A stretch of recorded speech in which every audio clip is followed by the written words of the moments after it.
And at the end, we saw a little boot. Just some physical violence going on, okay? So we're going to talk a little bit about how this plays into my nonprofit. But basically, and I wrote this down because it's hard to memorize exactly, but my advice from after watching something like this, 2 things. 1, do not try to change other people or force them to live by your standards. Let them be who they are. If you don't like who they are, which is okay, because we're not going to be liked by everybody, so you can still choose to be respectful. All right? Second thing is, do not change who you are to please someone else. You are unique, and you all deserve to live in a world where you feel safe and comfortable with being who you are. And that is, to me, the moral of this story, is that we can coexist peacefully regardless of our external or even our internal differences, but especially our external differences. So this gets into my mission statement of my nonprofit. It's to encourage all individuals to be respectful of one another, regardless of our differences in appearance, opinions, and or beliefs. My vision is to make the world a safer and more understanding place to live. All right, so I'm going to get a little personal.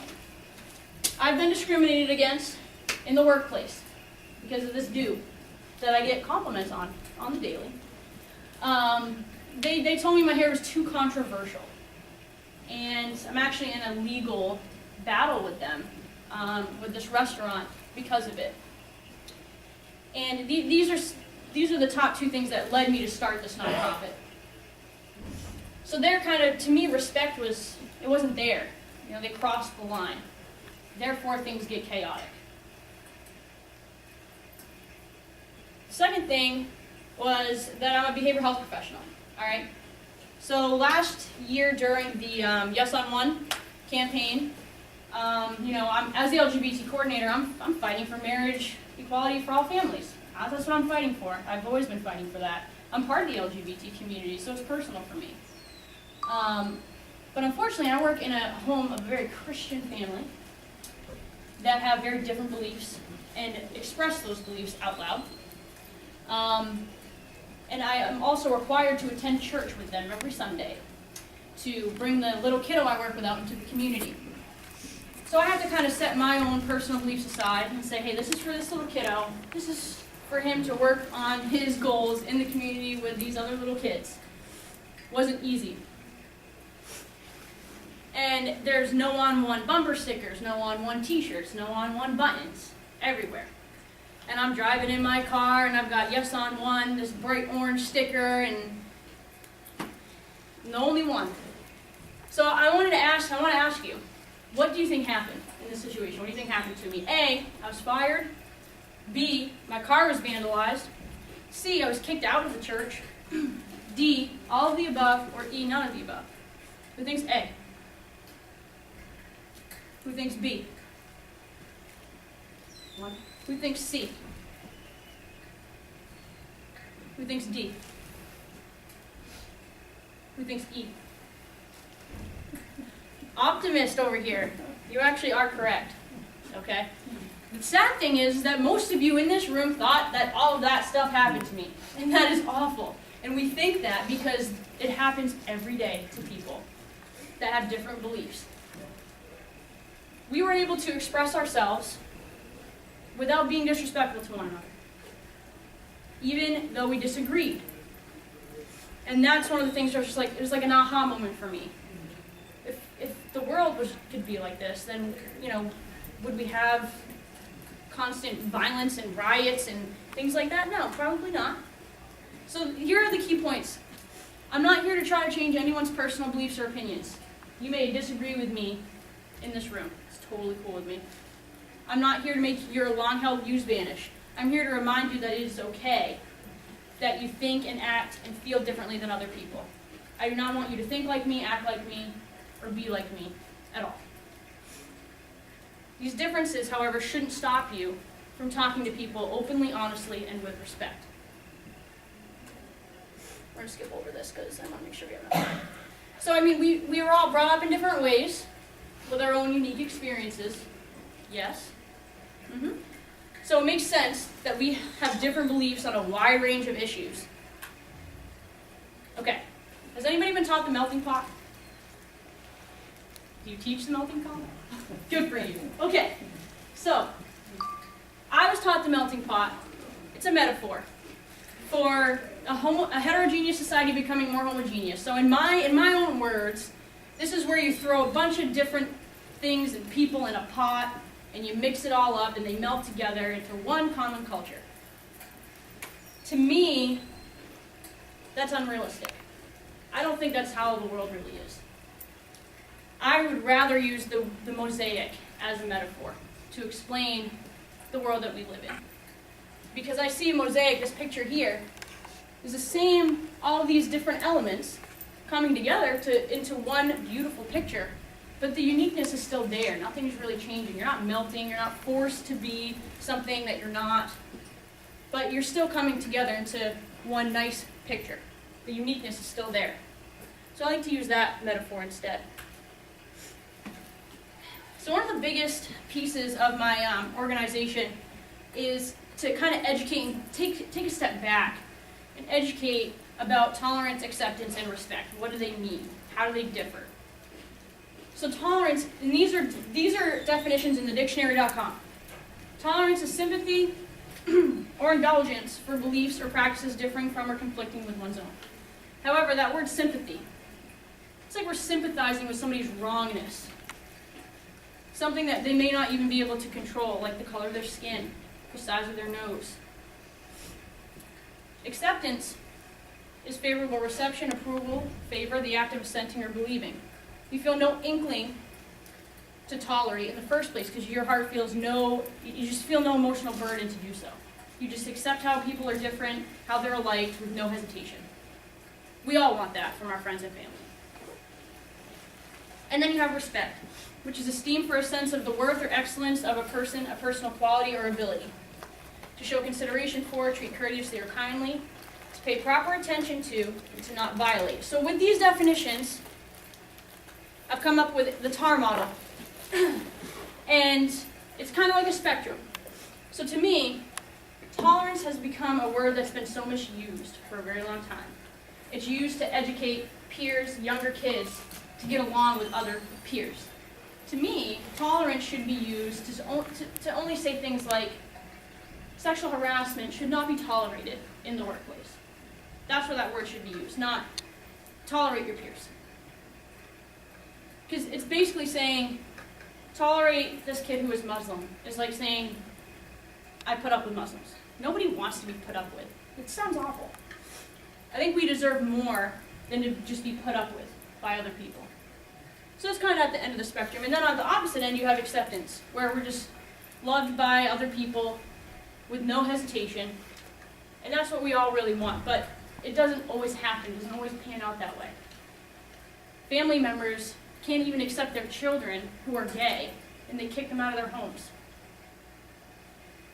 So ultimately, when acceptance isn't given, what is it that we all really want from each other? And I think that that's respect. And that's why it's right in the center there. We just want to be treated with respect.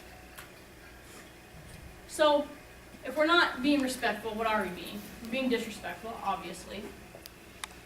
And one of the big things I talk about in schools especially is bullying.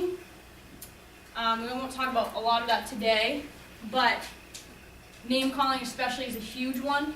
Really huge problem in schools. It's one of the most damaging types of bullying, and you saw it in the Sneetches, slummy, dummy, something, rhyming, Sneetches calling each other names.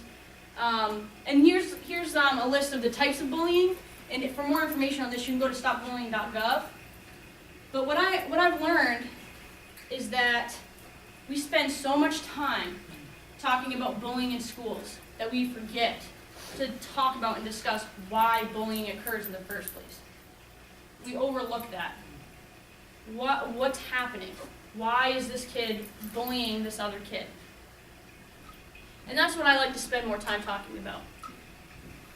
So you can also go to the Department of Education and Early Childhood Development has a lot of information on bullying as well.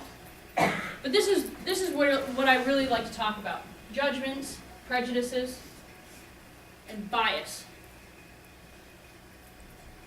How many of you have had somebody say, don't judge them. Don't judge somebody. Stop being so judgmental. Has anybody been told that? I've been told that. I hate to tell you, but you can't escape it. You can't escape being a little bit judgmental. We judge. But it's about judging by certain standards. So if I don't want to be judged by my hair or the way that I look, I'm not going to judge other people for their hair or the way that they look. Prejudices, they're preconceived opinions that are not based on reason, and it puts up a barrier to being open to the world around us. I don't know if any of you have heard Wayne Main speak, but he says, "We fear what we do not understand."